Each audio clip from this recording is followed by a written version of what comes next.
You're listening to Heritage Radio Network.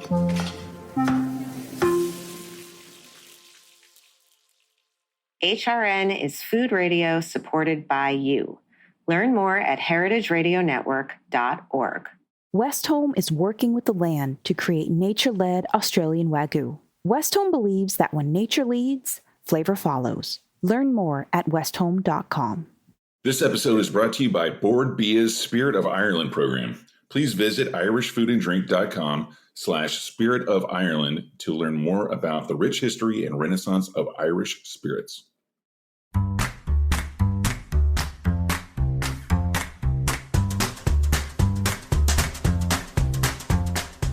I'm Allison Kane, and welcome to In the Sauce, a podcast about building consumer brands from the ground up.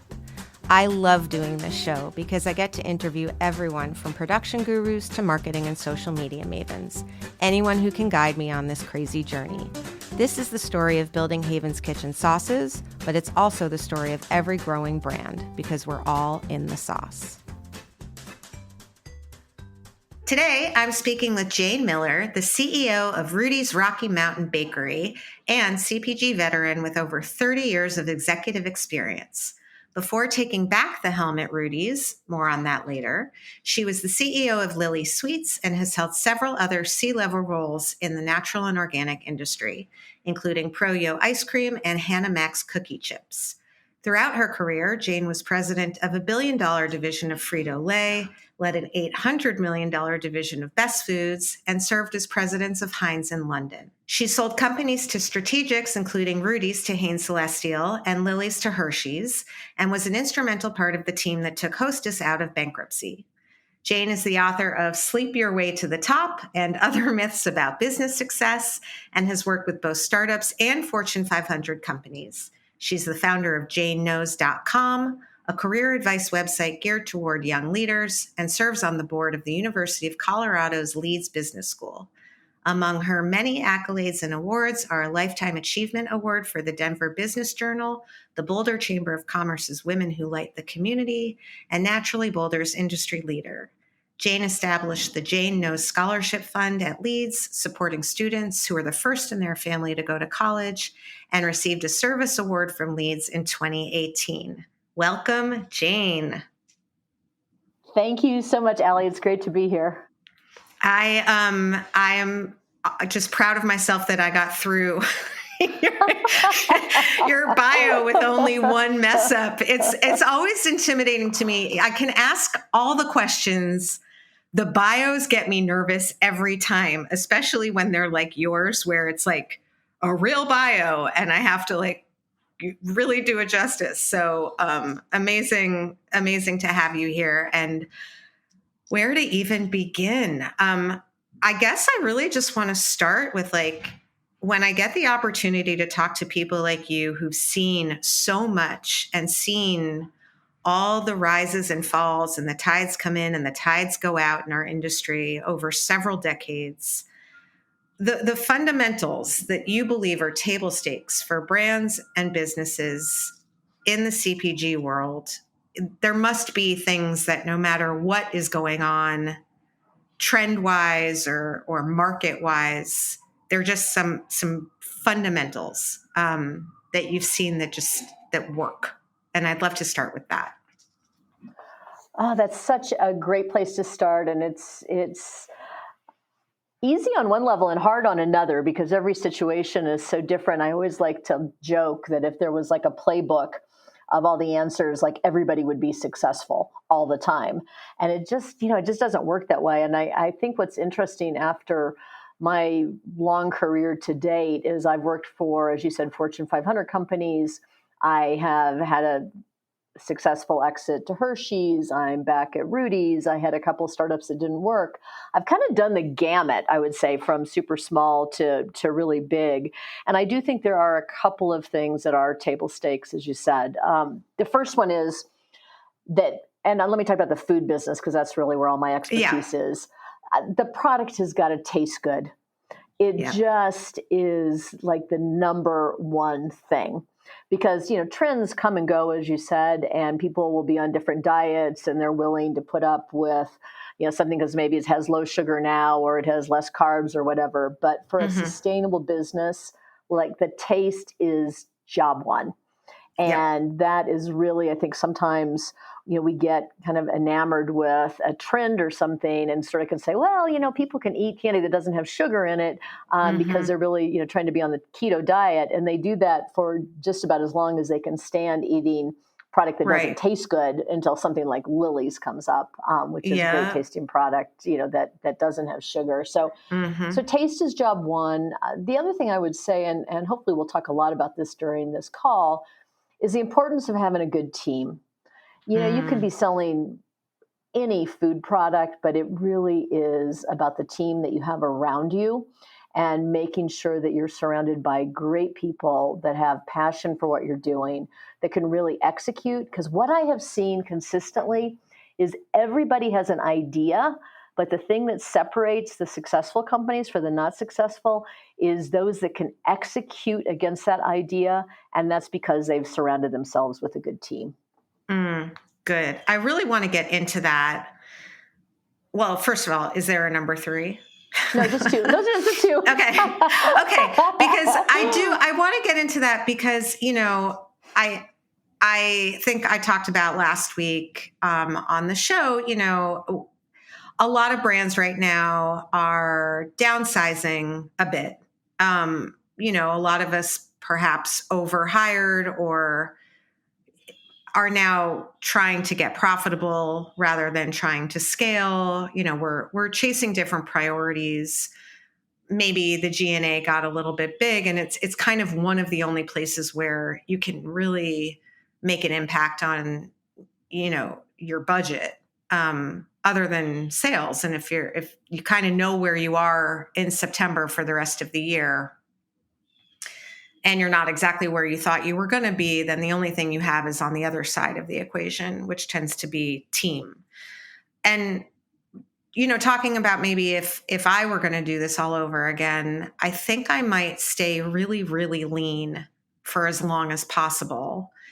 And there are some teams that have done a really good job getting to, 10, even 15, 20 million in sales with a lot of fractional or outsourced and not necessarily a lot of in-house folks. On the flip side of that, we also have heard about these incredible success stories where it just clicked. They hired the right people at the right time. The founder, was more foundery and was able to hire someone who was more operational, people with real experience who understand the fundamentals of marketing as opposed to just a bunch of us trying to feel our way through. It's the balance of that balance of the good team. And how do you know where you're supposed to be when you're there? I guess, are there any kind of guideposts you can give me because I think people theoretically, they want to hire a good team. I think sometimes they don't know exactly who they need or what they need and when they need it. And it's really hard to know that when you're knee deep in it as a founder. And I know there's no perfect answer, but I just would love you to muse on it a little bit. Yeah, I think you hit a lot of the key points, which is being scrappy, trying to outsource as much as possible. The idea that build it and they will come is a very bad strategy. And the reason why is you get good people to maybe leave a job to come join what you're doing, and they're so excited about the mission that you have as a founder, or in my case is, the CEO that's taken over from some founders. And the last thing that you want to do is start to surround yourself with people that believe in the mission and really care. And then you find yourself in that September dilemma that you talked about. And now you need to let people go.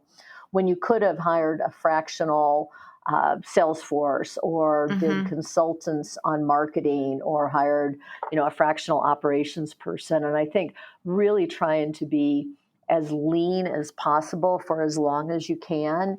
And again, being lean in terms of, reaching out and having the right functional expertise until you really feel that you can justify the position. Because generally what I've seen with, with companies that are starting, it sounds like maybe you had this experience, like you maybe don't need a full-time finance person, and maybe you don't need a full-time salesperson, but you need a finance person and you need a salesperson. So you're in this kind of dilemma about, oh my gosh, who do I bring on first? And it's really hard, to make that decision. What I will tell you is the best model that I've ever seen, and I still don't know how she did it, is Cynthia Tice, who is the founder of Lily's and was my partner for 3 years before we sold to Hershey's. When I took over, she had done 18 million in sales. It was her, an operations person, and her two 20-something kids. Wow. And she got it to be that size. I mean, wow.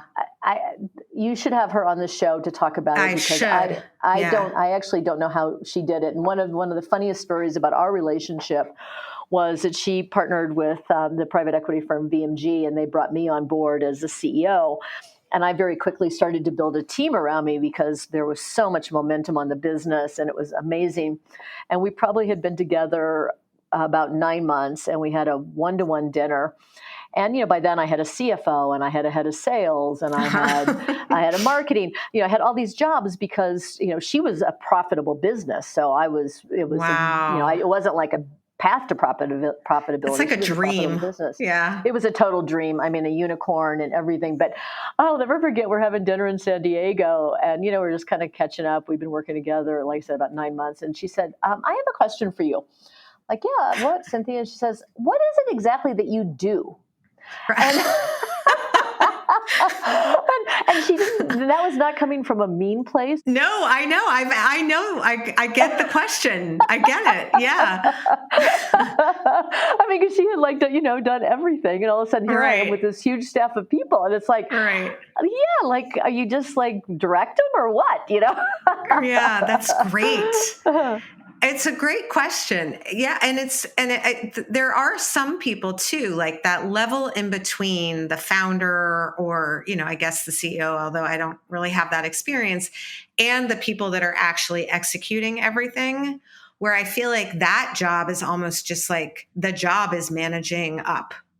The job is diffusing the founder to the team and then bringing back everything that the team has done and messaging it to the founder in a way where they can just get it in, quick, sort of easy sound bites. Like there's almost this like layer of people. They're clearly working hard. It's not a question of that. Just like you were clearly working hard with your team, but a lot of it isn't executing. It's just like managing information almost, No question about that, which sort of feels like, bureaucratic and, adding layers. But as you're really trying to grow fast and as you're, scaling a business, to your point, this communication piece is absolutely critical. And I think, and I think the other thing that, that I was able to do that was harder for Cynthia, just because she had a long time in the natural products industry, but had really kind of been an independent contractor the whole time, is you need to have a network to build a team. And I think that that's kind of part of what, someone like myself could bring to her was we can assemble like, a Super Bowl quality team pretty quickly from a network, as opposed to trying to, do it all on our own. Yeah. On the flip side of the question, the fundamentals, I'm curious about mistakes you've seen. Now, clearly one of the mistakes that you've seen, like you said, is, okay, keto's a big thing. We're going to make this cracker. People are going to eat it because it's keto. It doesn't matter if it tastes like cardboard. And it can work for a while, from what I understand from you, but it's not going to work necessarily long term. So that would be a red flag. But are there some other red flags that you've seen along the way where now I would imagine people come to you all the time for advice or counsel, where you can just almost see around the corner and you're like, this isn't no problem, and what are some of those if you can kind of sum it up? Yeah, I think that the biggest one goes back to what I was saying a little bit earlier, that everybody's got an idea, but not everybody can Mm-hmm. execute. I think the biggest thing that I run into, and I would be curious if this has been your experience too, is a lot of people that get into the food business don't have food business experience, but Mm-hmm. they have a great idea. They're gluten free and they've developed a gluten free bun, or they're, Mm-hmm. like I said, they're keto and they've developed something, and they get the resources around them. But what they don't understand is, one, are they clearly differentiated from other products in the market? So, because sometimes we live in even though we live in a large world, we kind of know the world around us, and Oh, so totally. you might not, you might be in Boulder, Colorado, where I'm based, and think you have the Mm-hmm. best idea for gluten-free bread because nobody here's got gluten-free bread.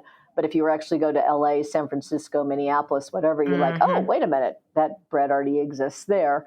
So I think really making sure that you have a product that is differentiated is Mm-hmm. really, really, really critical. And then the related thing is uh, just making sure you have enough money. I think Yeah. the thing that kind of breaks my heart more than anything is the number of people that have an idea, they're passionate about it, they really start going after it, but they don't necessarily understand all the costs Yeah. of getting into retail Mm-hmm. and promotions and distribution and deductions and all that. And so, it's very easy to get upside down on your life savings and your Yeah. family and your angel investors. So I would say those are kind of the couple of key things. Make sure you have a really differentiated product and really understand what the cost is going to be on this, because it's everything takes longer and costs more. It's like Yep. remodeling your house, Yeah. and Yeah. but this money sometimes just goes away though, as opposed to now having a new living room that just costs more. Right. No, and so before we go to the break, I kind of want to dig into three things that I heard that I want to like double click on a little bit.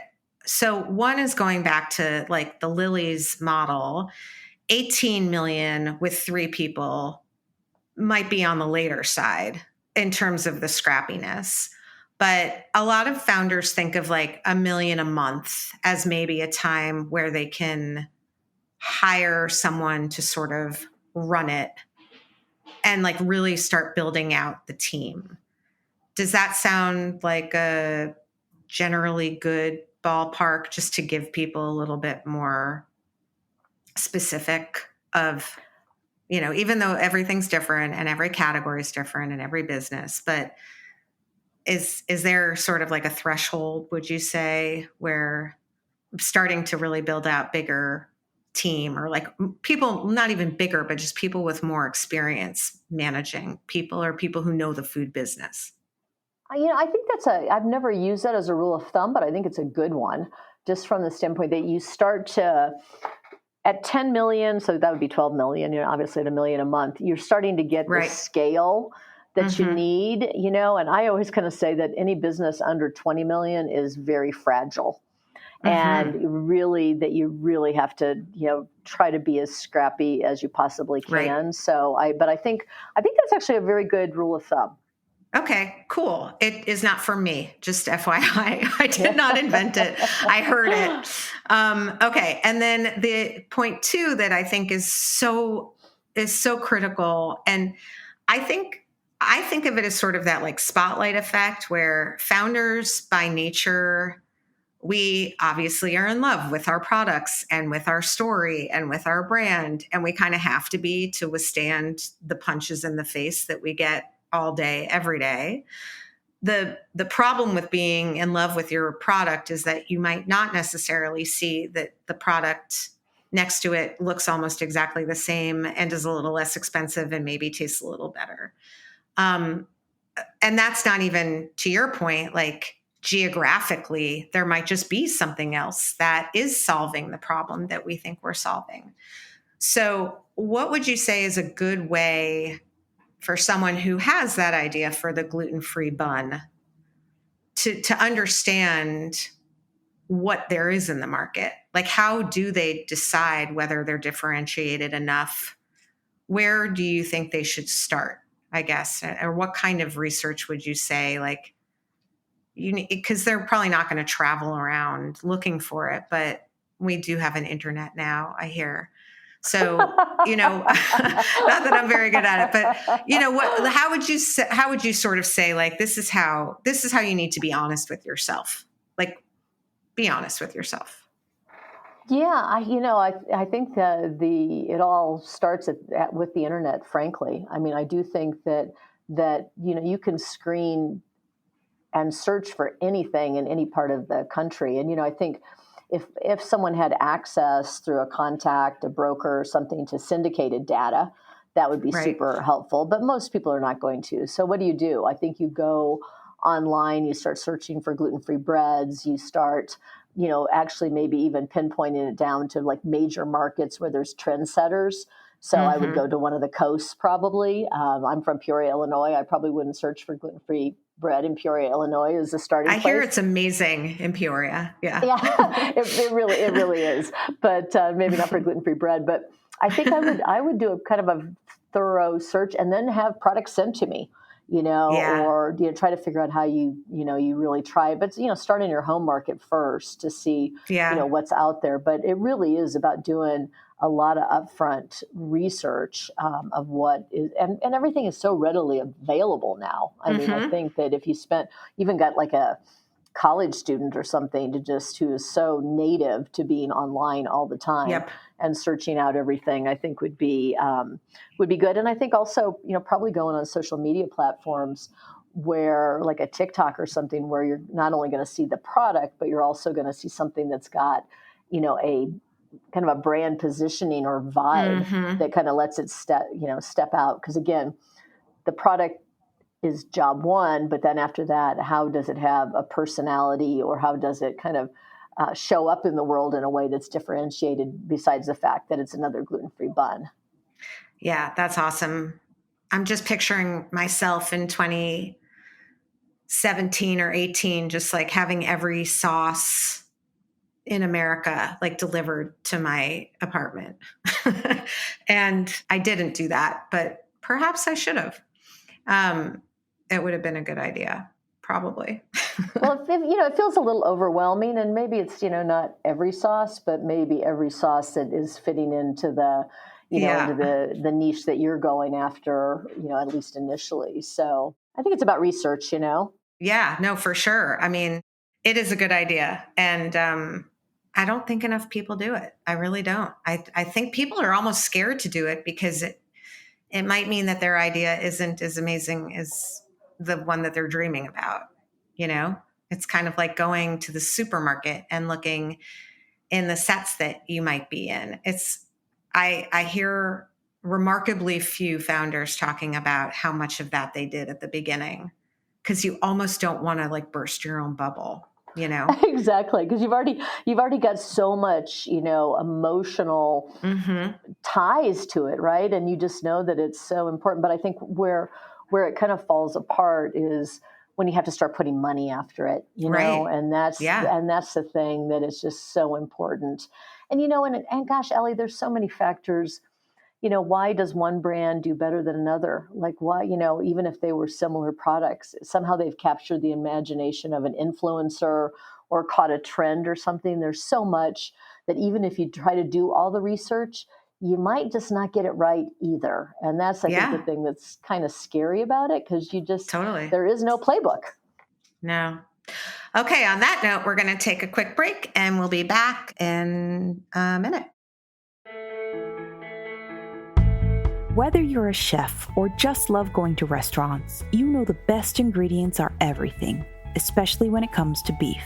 In Northern Australia, there's a different approach to raising high-quality beef. Westholme, based in Queensland and Northern Territory, is working with the land to create nature-led Australian Wagyu.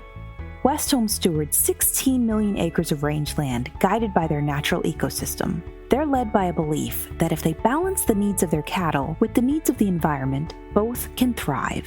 Westholme's team of rangeland experts and nature managers use a variety of tools to monitor and respond to the welfare of the environment, like satellites that assess grass health and on-the-ground research. Cattle are happier when they have the freedom to forage and explore, so Westholme ensures that they can roam wild, foraging at will for the first 2 to 3 years of their lives. Their cows graze on native grasses like Mitchell grass, which is only found in Australia, along with dozens of other plants, herbs, and seasonal legumes. The result is a high-quality Wagyu beef that reflects the terroir of Northern Australia and a flavor suited to complement any cuisine. Westholme believes that when nature leads, flavor follows. Learn more at westhome.com. Hey everybody, I'm Greg Benson. I'm Souther Teague. And this is Damon Bolte from The Speakeasy.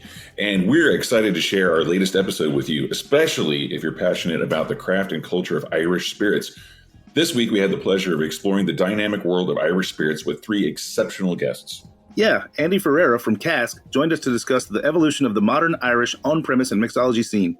We also spoke with Tim Herlihy about the success of Lost Irish here in the United States. And finally, Dara Flanagan from Bord Bia gave us some fascinating insights into what lies ahead for Irish spirits in the United States.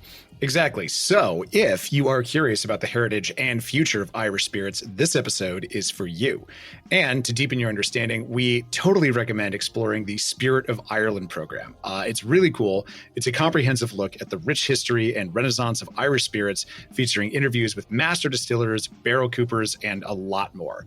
It even offers a sensory journey through the barley fields and barrel houses of Ireland, which is super cool. Totally. So for those who want to dive deeper into the world of Irish spirits after listening to our latest episode, the Spirit of Ireland program offers an educational journey that goes way beyond the glass, taking you into the heart of Irish spirit making with stories, traditions, and a lot of innovations. Please visit irishfoodanddrink.com/Spirit of Ireland to learn more and find our latest episode wherever you listen to your podcasts. I'm back with Jane Miller, CEO of Rudy's Rocky Mountain Bakery. Okay, so we definitely talked about a lot before the break, but I do want to get back to the Rudy story because it's really interesting. And I know that you were the CEO in 2008 to 2014. You built an amazing brand. That brand sold, and now you're back. So I'm curious, about the story, but more from your perspective, why you came back, what you think maybe went wrong, what you kind of wanted to hit the ground running when you got your hands back on it, not your story of it. Yes, thank you for giving me the opportunity to talk about Rudy's, because it's in my long career, it's definitely this day and time is the most exciting and most challenging thing I've ever done. And I'm so thrilled to be here and have this opportunity. And just the quick background to hit on a couple things that you said, just to set the stage. First of all, Rudy's was founded in 1976 by a wonderful man named Sheldon Romer. And he's currently on my advisory board and is an authentic leadership coach and has done training for all of our team here at Rudy's, which is so special because he's been out of the business since about 2003 or something like that. So for a long time. An amazing man and visionary about, clean label products. And so by the time I had stepped in 2008, there'd been a couple different CEOs, a couple different owners, and I had the opportunity at the time to really help solidify Rudy's as the number one organic bread, as you said, and the number two gluten-free bread. And we built a really nice team. We're a national business, and we had the opportunity in 2014 to sell to Hain Celestial, which has been historically a very big, important player in the natural and organic world. And so they were very, I would say predictable maybe is not the right word, but they were, I would say a really good purchaser of the brand because they really understood natural and organic. And that was our thinking at the time. And I think, what happens with a lot of these brands that have a lot of care and nurturing with a small team, when they get under a bigger company, it's easy to lose the way. There's other priorities. One of the things when big companies buy little companies is they get all the synergies of getting rid of people like me. And, then you kind of realize that, that special attention. That's why it was working, right? That's why it was working, right? The only thing I ever focused on was Rudy's. And all of a sudden, Rudy's was one of, literally, I think 100 brands that Hain had. And so over the course of a few years, the brand just just didn't have attention. And I think it just became smaller and smaller. And it was while the organic world and gluten-free was growing. Dave's Killer Bread was a regional player in 2014 and now is $1 billion powerhouse owned by Flowers Foods, an amazing brand. Canyon Bakehouse wasn't even in existence then, and now it's the largest player in gluten-free and also owned by Flowers.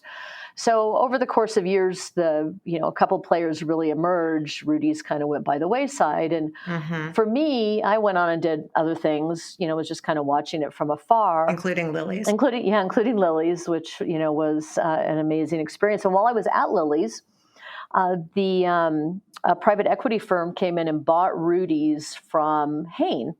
And this was in 2020. And they came to meet with me to say, we want to bring the magic back to this business.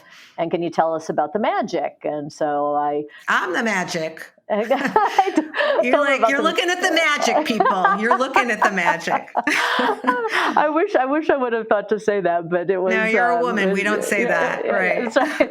We'll get to that. I told him what was so special about Rudy's, which was not me, and went on to focus on Lily's. And then when Lily sold to Hershey's, they reached back out to me and said, "Would you be interested in joining the board of directors and becoming an investor?"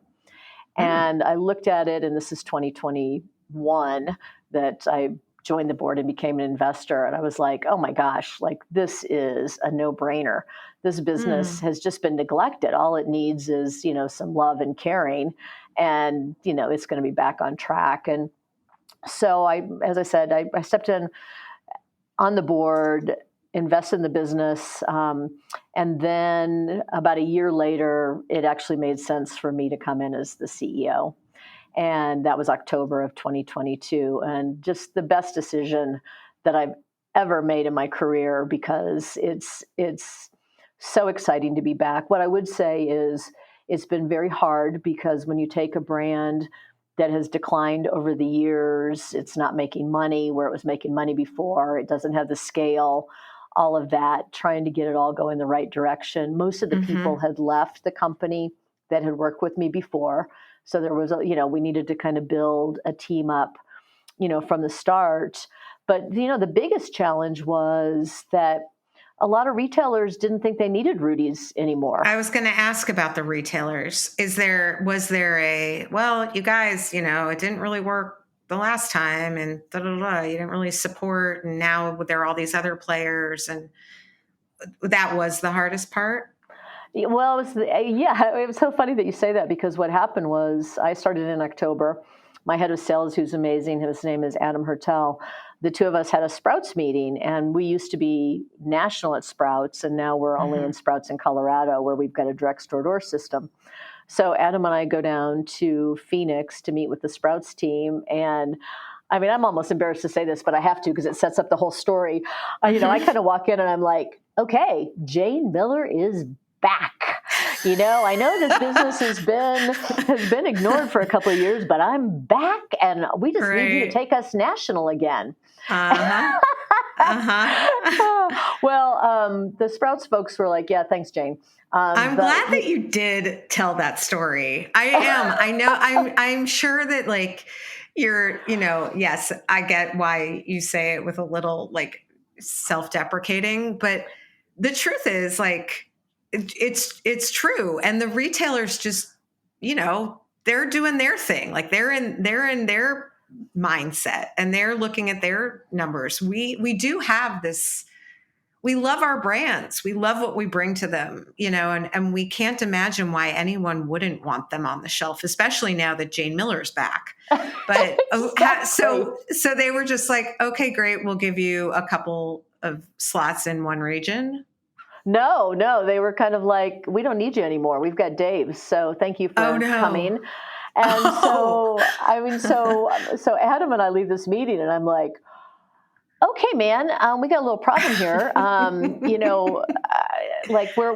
were already national in Whole Foods. So that was, and we had remained national in Whole Foods, although we'd lost a lot of SKUs and stuff. But if, not getting Sprouts was like, oh my gosh, this is what are we going to do? So anyway, necessity is the mother of invention, as they say. And Adam and I put our heads together and we said, okay, maybe we should be thinking about this a different way. And we said, let's identify categories where bread and bakery components are really critical, but maybe there's white space.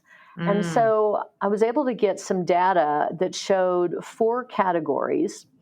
One was Texas toast, one was French toast, another was breakfast sandwiches, and a fourth was Uncrustables, the little pocket sandwiches, all of which had major businesses in, supermarket and mass, but no strong analogy in natural. Right. And so we just said at that point in time, you know what? Let's try these products. We brought all these products in of sort of the key players and then the smaller players. And the worst part of all these products was the bread. It was like, if it was a sandwich, it had great sausage, it had great egg, but the bread fell apart. Or if it was Texas toast, it had some nasty piece of bread that had a little bit of butter on it, or not even butter, like hydrogenated oil. So we quickly drew up some concepts, went to Expo West in 2023, and by some miracle, we had a couple of customers that said, yeah, this is a big idea. And so Allie, in the last year, it's been insane. My team here, we have gone national with 12 SKUs across 3 categories. So we went after Texas toast. We're now the number one in 1 year, right? Not even 1 year, because we went national in October of last year. We're the number 1 Texas toast in the natural channel. We are the number 3 breakfast sandwich in the natural channel, and we've only been in market 6 months. Amazing. And we introduced our version of Uncrustables, which is a sando, in May, and we're national in Whole Foods now, and rolling out to some regional players, and it's flying off the shelves. So amazing. It was a big bet, totally risky, crazy as anything, but you're Jane Miller, so yeah, but no, it literally has very little to do with me, I have to say. But I'm going to take credit for it anyway.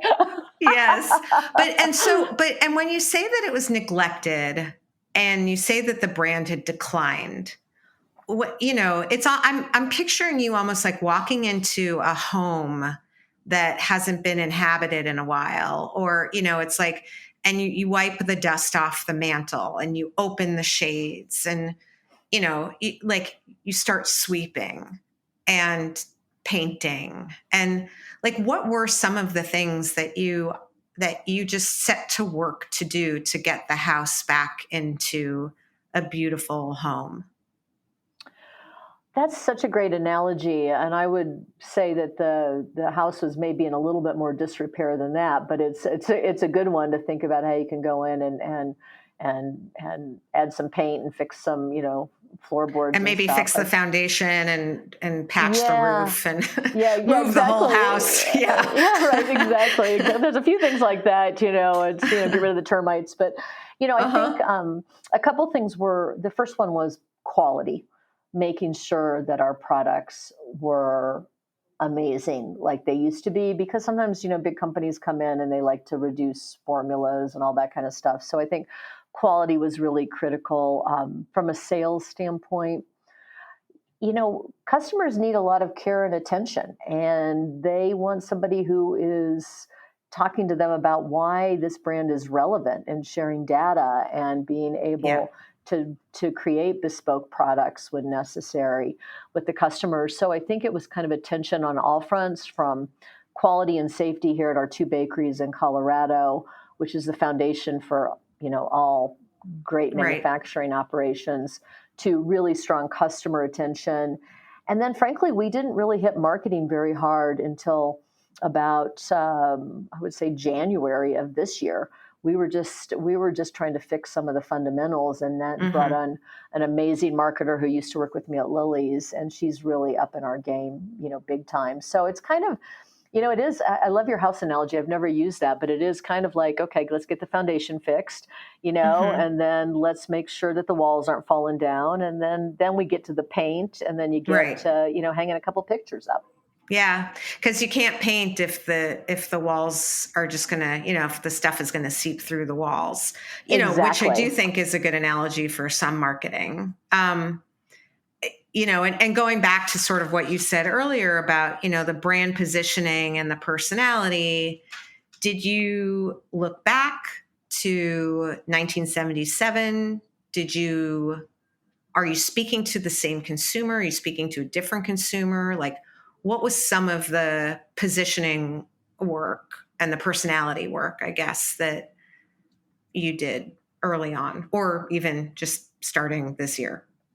Yes, gosh, that is such a great question because we are just in the process of that right now. I mean, I would say that it was a lot of blocking and tackling Mm-hmm. around kind of wholesome products, very product focused, ingredients you can trust, Yeah. great family friendly, all that. We've been undergoing a major project for the last 3 months with a strategy firm here in Boulder to really say what is the voice and the look and the Mm-hmm. feel of Rudy's that we want it to have, that we want to go from this very attribute based, which is honestly what we've been focusing on since I've been here for 2 years, Mm-hmm. to let's what's the emotional connection, and is, Right. to your point, is the target the same? I mean, it was always kind of moms with kids, right? That was Right. all family positioning. But we're seeing things like with our Sandos, which is our version of Uncrustable, that this isn't just for moms with kids. This is an on-the-go convenience product, Mm-hmm. Mm-hmm. and really, actually, the same with our breakfast sandwiches. The same, that are very opportunities. good with our aioli, by the way. We have Yeah, them in our exactly. office, and all we do, we make them and we dunk them and we smear them and we spread them. Yeah, they're very fun together.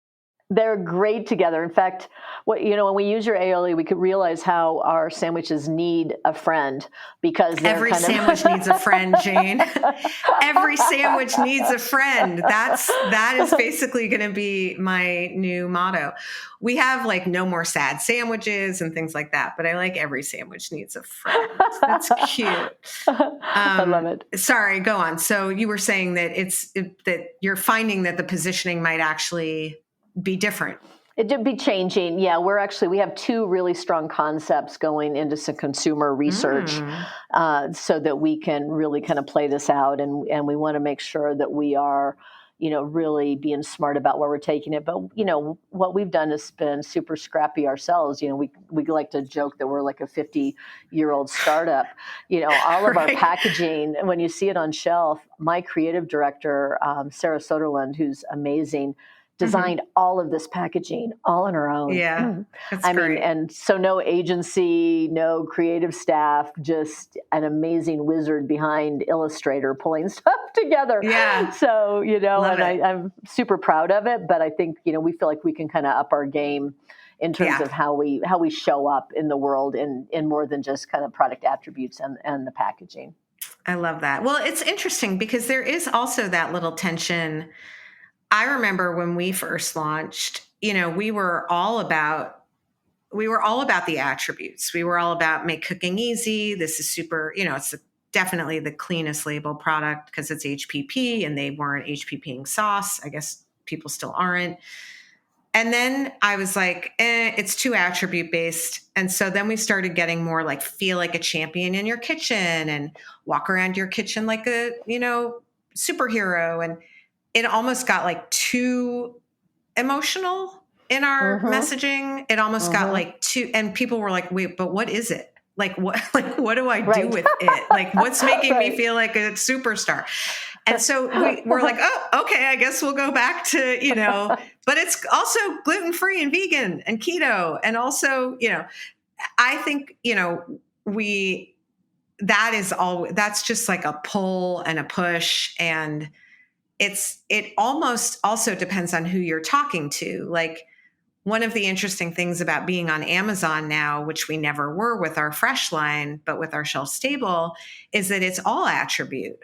Like no one's searching for a brand that makes me feel like a champion in my kitchen. Right. They're right. searching for gluten-free, keto, zero cholesterol mayonnaise. And so it's like everything there is very attribute based to different people. But then there's this like social media thing where it's a little bit more about feeling like a groovy person because I'm squeezing this on my pickle, Right. and it's like Right. you do kind of have to be both, but it is, I always find that push pull, I'm all over the place with it.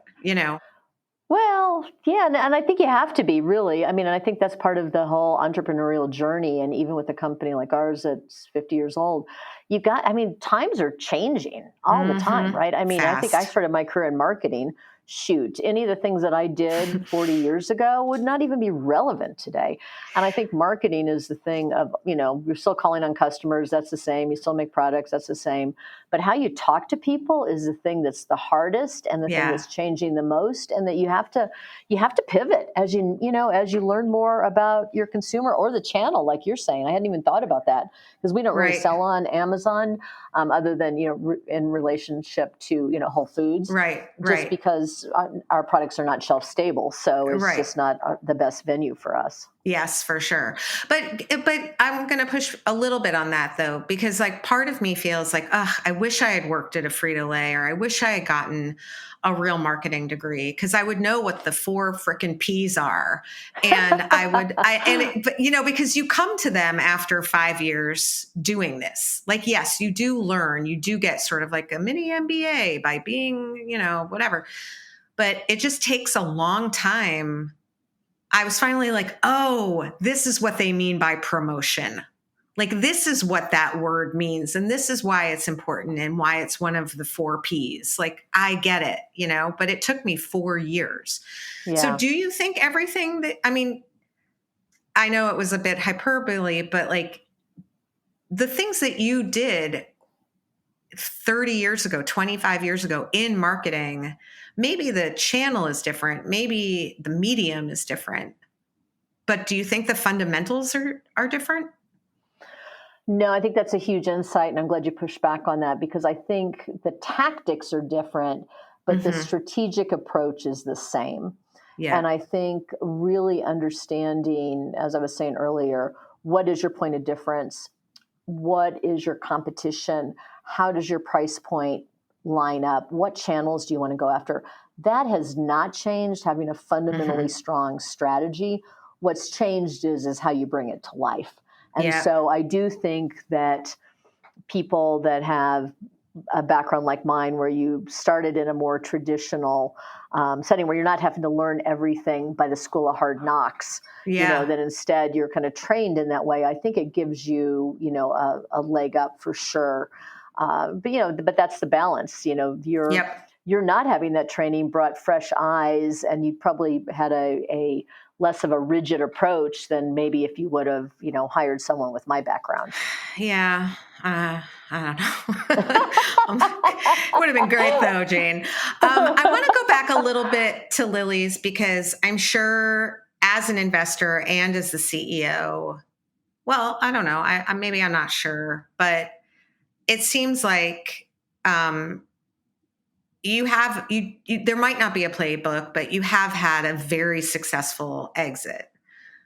Now, you've already said the company was profitable before, you even got there, and clearly they were doing something really right. But right now we're sort of in this weird era, and who knows how long it will last. I'm sure you've seen this before too, where strategics are starting to actually sell back, as you've seen, companies that they bought when they were more acquisitive. And a lot of times, I'm hearing sort of behind the scenes that it just hasn't worked. They bought what they think was going to grow a lot. Part of the reason that growth trajectory was what it was because, like you said, of the care and the team that was there. And when you buy a brand subscale, yes, you can take out some costs on distribution, but you're not actually getting all that growth that maybe they had thought they were buying.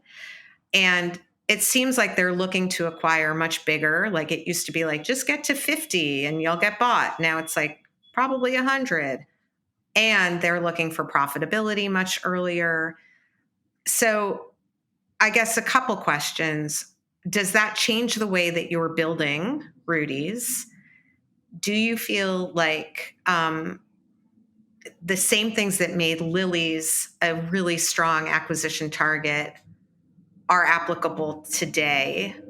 And what are those things, I guess? Gosh, that's would be an amazing case study, I think. I would say, let me start with Lily's, and I'll talk about what's similar and what's different at Rudy's. I think with Lily's, the things that really worked well was that Cynthia had a profitable business to start with, and so she did her pricing right. So we were able to really not have to have a bridge to profitability, but to be able to build on that. I think that is the first thing to start with. I think the second thing we did really well was we innovated like crazy. We had, white chocolate and peanut butter cups and chocolate covered nuts and chocolate covered popcorn. I mean, we created products unique for customers so that we really got a lot of excitement with everyone from Whole Foods to Sprouts to Walmart, and so I think the innovation that we did was amazing. I have to be totally honest. We had the keto trend at our back. I mean, it really was the height of keto. It was the wind beneath a lot of companies' wings for a while. Yeah. No question about that. And I mean, I just have to just say that if we were trying to do today what we were doing in 2018, we would be in a very different situation. In our particular case, our sugar substitute was stevia and erythritol. And erythritol has been demonized a bit in the last couple of years, and that was not anything we were really dealing with going back 6 years. And the other thing we had going for us was COVID. A big part of our business were baking chips. And frankly, when COVID hit, the baking chip category was the one that grew faster than any other category in the store, believe it or not. Wow. Yeah, I believe it. That makes sense. And we had an amazing line of baking chips at Walmart that we had just rolled out. So, like timing was our friend. So I would say we did a lot of stuff smart, like innovation, maintaining our margins. Again, I don't want to minimize. I had an amazing team. So at Rudy's, what are we doing? Amazing team. Absolutely. Really working hard on innovation because that is the lifeblood, I think, for a lot of these companies. We have a very different model because we've got our own factories, which is different than Lily's. Yeah. And when I first came into Rudy's, I was like, oh my gosh, I love the asset light model. How great is that you don't have to worry about manufacturing. You can just, leave it all on your partners. And what I realized being back is I love being in control of manufacturing. We can innovate so much faster. We don't have MOQs, our quality is amazing, all of that. So we're taking the innovation playbook, we're taking the great team playbook, we're taking the move fast playbook, I would say. But yeah, there's a lot of things that are different, and bread category is totally different than chocolate. So. Yeah, but and I feel like the folks I think I talked about this last week with my guest because he was the founder of Glutino, Stephen. Oh, nice. Yeah, and we were talking about sort of manufacturing versus brand, and manufacturing's good right now. Maybe asset light was good a couple years ago when money was flowing, but controlling your own supply chain seems to be very much an asset. I want to spend the last couple minutes talking about sort of current news. I don't often do this, but there was a bit of a kerfuffle. I sent it to you over the weekend, last week, about this concept called founder mode. And basically, for those of you listening who haven't been, I guess, on the internet, the founder of Airbnb basically was talking about how he had been advised that when you really want the company to scale, you got to get out of founder mode and hire these great managers, great leadership, people who had experience, like we were talking about, managing big teams, et cetera. And Brian Chesky, who's the founder of Airbnb, basically was like, that was terrible advice. And now he's back in the business and it's doing better than ever. And so this guy, Paul Graham at Y Combinator, wrote this essay about founder mode, and it's been the talk of the town, mostly in tech. But I thought, Jane, you would be particularly helpful talking about this for two reasons. One is, like, we were talking about this toggle between sort of founders leading the company, being involved in everything from innovation to supply chain to marketing decisions to sales meetings. You know, we're everywhere. Sometimes that can be a good thing. Sometimes we can get in the way of the business, and you do need to have like actually experienced executives running it. And then the other piece of it that I really wanted to talk about, and maybe we'll start with this, is that there was a lot of pushback on Graham from women, especially because women aren't necessarily as easily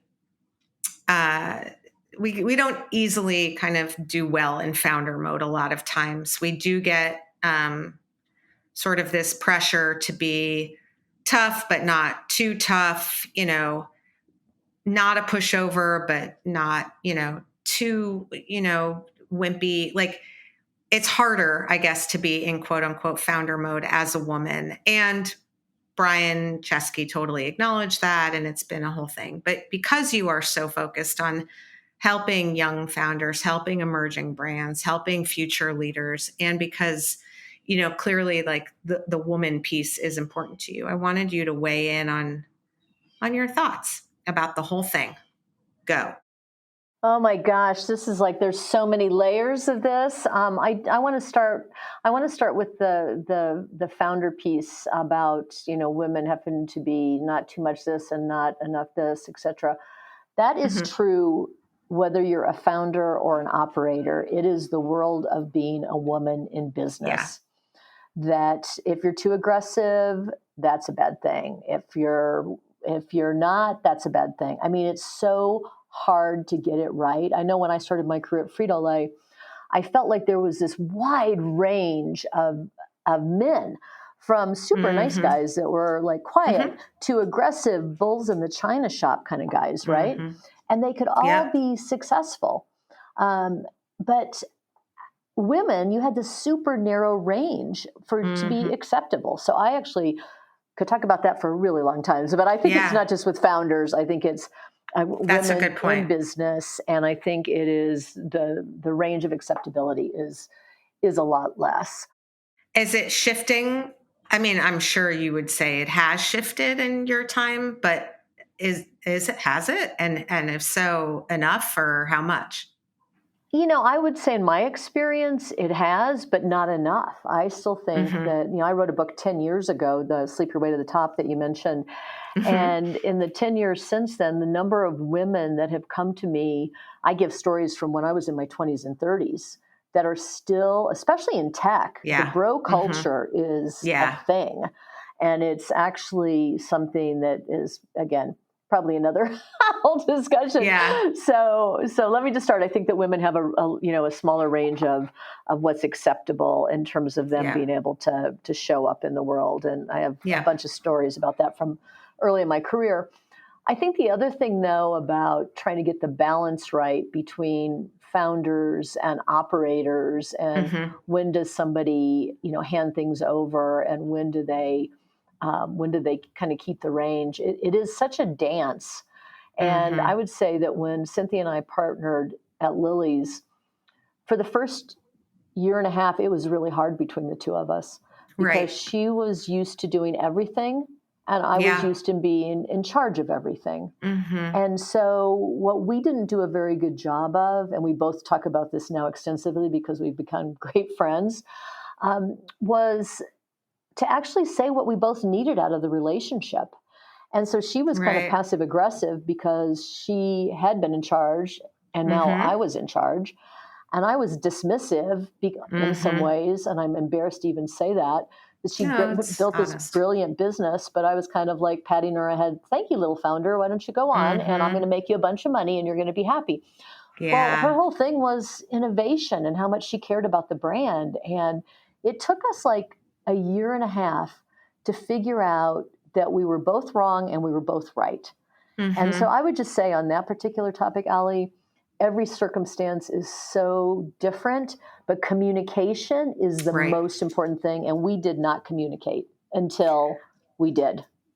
Yeah, but I mean, amazing that you did, because my guess is that had you been two different types of people, or even perhaps genders, you probably would not have had those conversations. And Lily's might have gone through a couple different CEOs and would not necessarily have had the outcome that it did. At some point, you figured out that you needed to collaborate and you needed to have that conversation. Do you remember that inflection point? Like, do you remember sort of when you shifted from being like, okay, a little maybe dismissive to like, oh, okay, I see what's going on?